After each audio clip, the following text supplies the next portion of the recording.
Good morning, dear students. Today we are going to begin with the revision of the ninth lesson from our mathematics textbook, that is direct proportion and inverse proportion. This is the first lesson in the part 2 section. Okay, so we are going to revise this lesson, and this is one of the algebra topic which we have written in algebra section in our CWs. Okay, so what we are going to do, children, we will revise the points related to the concepts, and then we are going to solve the sums. If method is changing, whatever you have learned and what method I am showing, if it is different, you can use any one method which you have understood. But important thing is that you have to practice the sums. Yes, you all know practice makes man perfect, isn't it, students? So what you are going to do, I will take the revision of the points, and then you have to solve the sums whichever I am solving and whichever are there in your practice set. Okay, so practice, write the questions in your rough books and then solve the sums. Yes, and daily practice the sums. Yes, when you practice it, you are able to solve it properly with proper steps. Okay, and see how to use and where to use the proper signs, that is therefore, is equal to, LHS, RHS. Okay, so practice will make you perfect in all these things. Okay, so the homework always will be whatever I am solving, solve that sums plus the remaining sums from the practice set. Okay, so now let's start with the revision of this lesson. Okay, so let's first revise the points and then solve the sums. Let us now revise the point, that is direct proportion. So students, on the screen you are able to see one table, isn't it? So now we are going to observe that table. Yes, so the first column we are having number of pens, isn't it? Then the number of pens are 8, 10, 12, 16. In next column we are having cost of pen in rupees.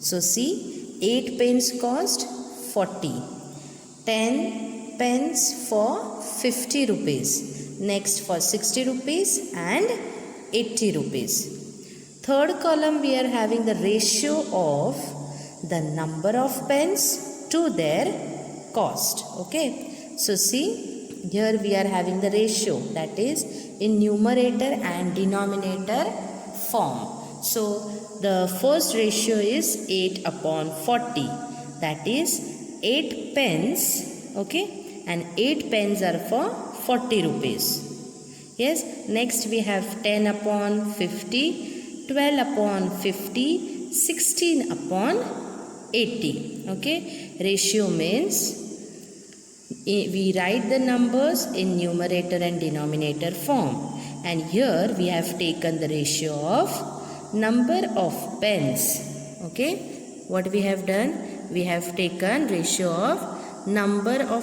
pens. Yes, that is numerator we have number of pens and denominator we have cost of that pens. Okay, so next column we are having the simplest form of the ratio, that is if you will divide these two numbers. Okay, you have learned in 6th standard how to find the ratio and make it to simplest form. Yes, so the first number, what is that first number? 8 upon 40. If you will see, then both the numbers are divided by 8, isn't it? Means 8 and 40 are both coming in 8's table. 8 1s are 8, 8 5s are 40. Yes or no? So the ratio will be 1 upon 5. Can you see, is it 1 upon 5? Yes. Next one, see, just cut the zeros. Okay, look here.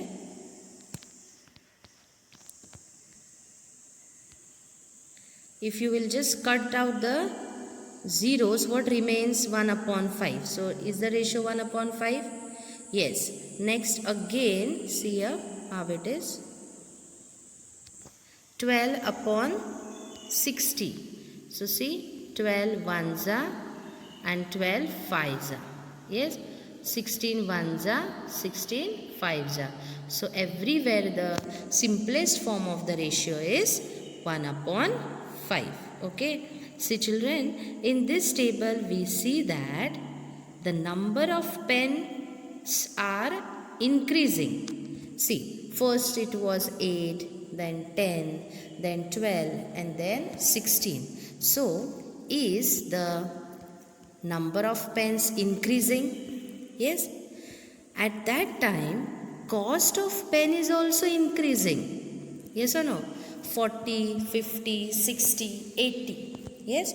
So, in this table, we can see that the number of pens increases, their cost also increases, and vice versa. Vice versa means number of pen decreases, their cost also decreases. Okay. So, in this, if number of pens is increasing, then their cost is also increasing, and it is vice versa. Also, the ratio of number of pens to their cost remains constant. Means it is same. See, everywhere is it 1 upon 5 only? Yes, see, in 4 types it is 1 upon 5. Means everywhere the ratio is constant, then it is in direct proportion. Did you understand? So just keep in mind, if the numbers, whatever numbers you are getting in the table, if they are going on increasing and the other column is also going on increasing or vice versa, then it is an example of direct proportion. And in direct proportion, we have to take the ratio, and if the ratio always remains constant, then the example is of direct proportion. Did you understand? So now let's see some examples related to direct proportion. So now we'll see about the examples. See children, if you all are going for a picnic, okay, then do the teachers collect money from you all? Yes. Then see, if more the number of students are going for a picnic, then whatever money we are collecting, that will also go on increasing. Yes. So this is one kind of example of direct proportion. See, more the number of students, collection from them is more. Therefore, the number of students and money collected are in direct proportion. Okay. Next, if you are going in a market to purchase some notebooks, more the notebooks you purchase, you have to pay more amount for it, isn't it? Yes or no? So, purchase of more notebooks, more amount is to be paid. Thus, it is in direct proportion. Okay. So, now can you give some examples to me about direct proportion? What you can do in your rough books, you can write 2-3 examples more related to direct proportion. Let us now revise the first sum from practice set 37. Okay. So, see the sum is, if 7 kg of onions cost rupees 140. Yes. So, what we understood from this children? We have understood that 7 kg, yes, of onions are for 140 rupees. Yes or no? Next, how much must we pay for 12 kg of onions? Means, if you want to bring 12 kg of onions, how much should you pay? You have to find it out. Okay. So children, whenever we go to market, we are buying certain things in kg, grams, isn't it? In grocer's shop especially. So if you bring 1 kg, then it will have certain price. Yes. But if you are increasing the quantity or if you are increasing the weight, will the cost increase? Yes, surely the cost will increase. Means we are understanding that if the weight is increasing, see, first the weight was 7 kg. Now the weight, how much they are asking? 12 kg. Means weight is increasing. Surely the cost will also increase. Means for 7 kg if he is paying 140 rupees, then surely for 12 kg he has to pay something extra. Yes, means both are increasing. That means this example is an example of direct proportion. Okay, so let us write. So in the solution, the first thing what I have written, that is what we have to find out, that we are going to assume. Yes, means we have to find 12 kg onions cost. So we are assuming it, that is, let the cost of 12 kg of onions be X. Okay, so what is the cost of 12 kg onions? It is X. Okay, next, the weight of onions and its cost are in direct proportion. Okay, so we have revised that if the example is of direct proportion, then we take ratio of it. Yes or no? Therefore, what they have given, we will take ratio of what?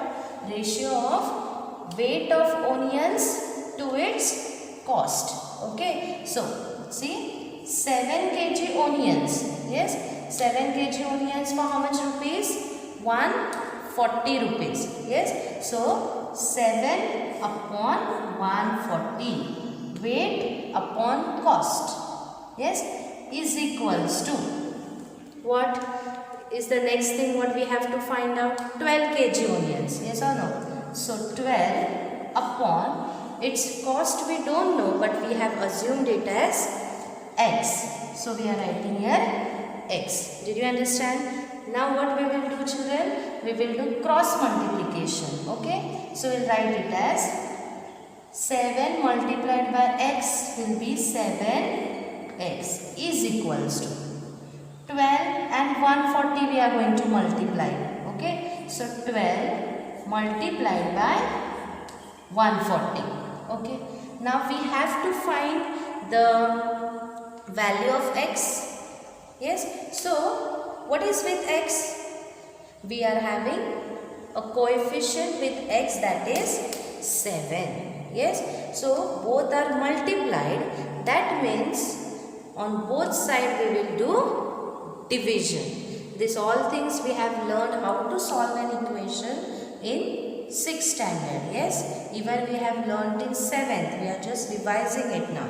So see, with X we are having a coefficient 7. They are multiplied. So if you want to find the value of X, you have to divide on both the sides with 7. Okay, see, therefore 7x upon 7, okay, is equals to what? It is already we are having 12 into 140 divided by 7. Okay, so this and this 7 will get cancelled. So what is remaining? Yes, correct. Only x is remaining. Now here, just see children, in 7's table, can you get 14? So these two numbers, just don't look at 0. Just look at 14 and 7. 7 and 14 both are divisible by 7. So 7 1s are 7, 7 2s are 14. 7 2s are 14.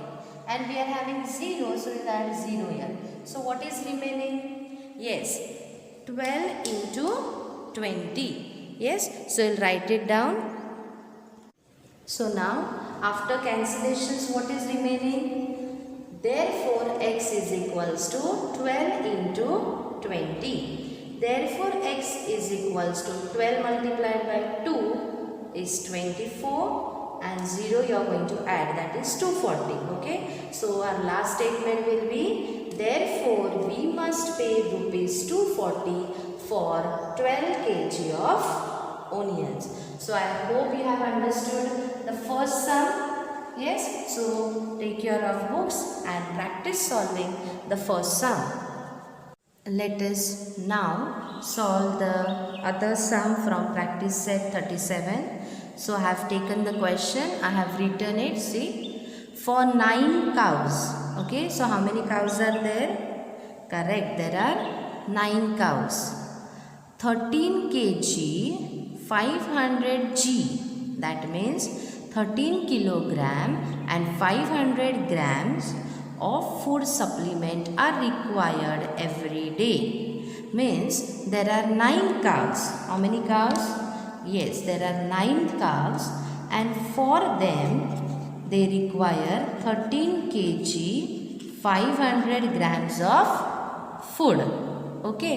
Next, what we have to find out? In the same proportion, how much will be needed for 12 cows?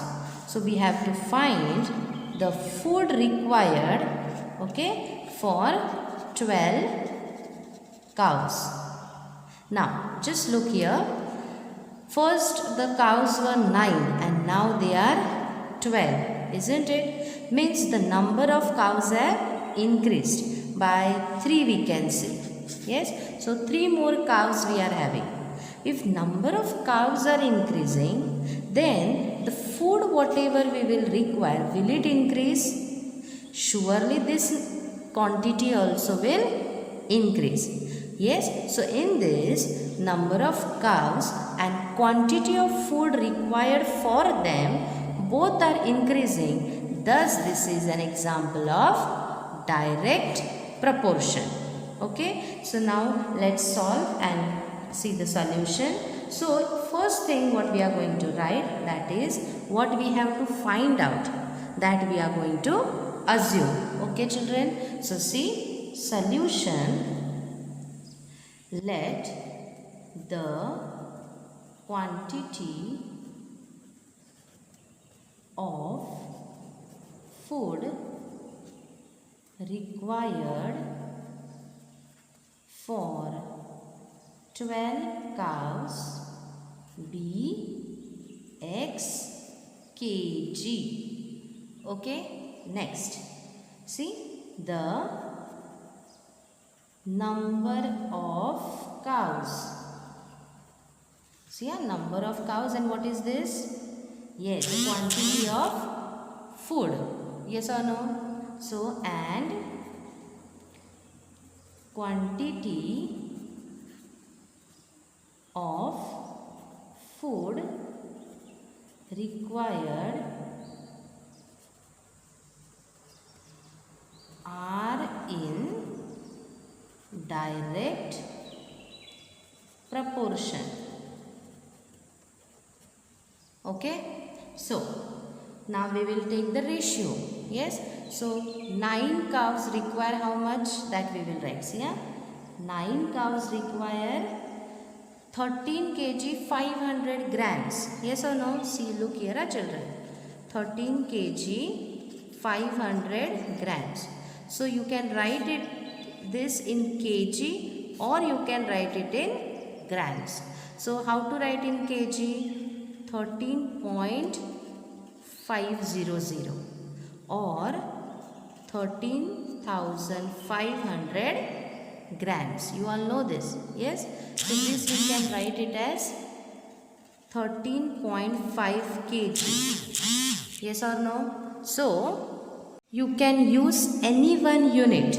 Okay. You can either convert it to kg or you can convert it to grams. Yes, and then you can bring it to the kg. First, if you have converted to gram, then you can bring it to kg.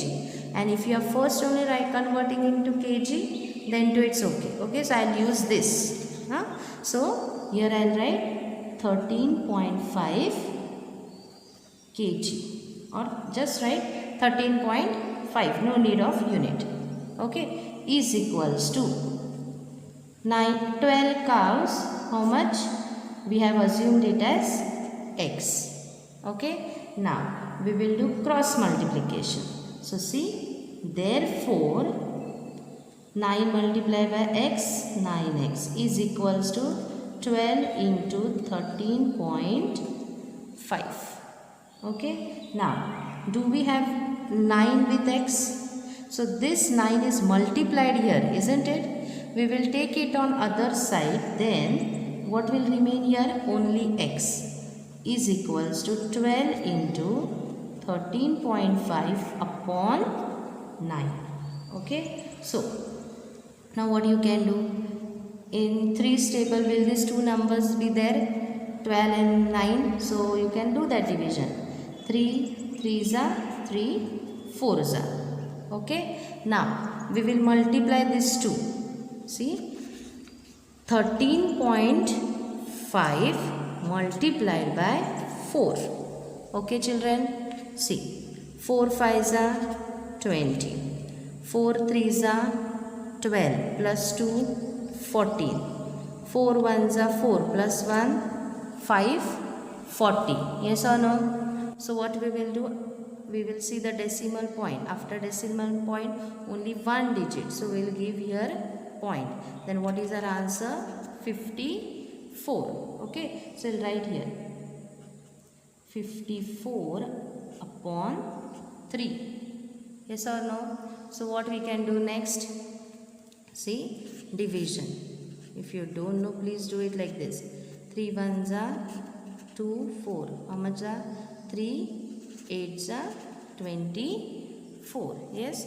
So, we can write 3 1s are 3 18s are. That is equals to 18 kg. Therefore, x is equals to 18 kg. Okay. So, in this way, you are going to present your sum. Okay. Now, I don't have place. So, last statement I will write side. Okay. But you have to write below it. Understood, children? So, I'll make a line here and I'll write, see, therefore, 18 kg of food will be needed for 12 cows. Understood?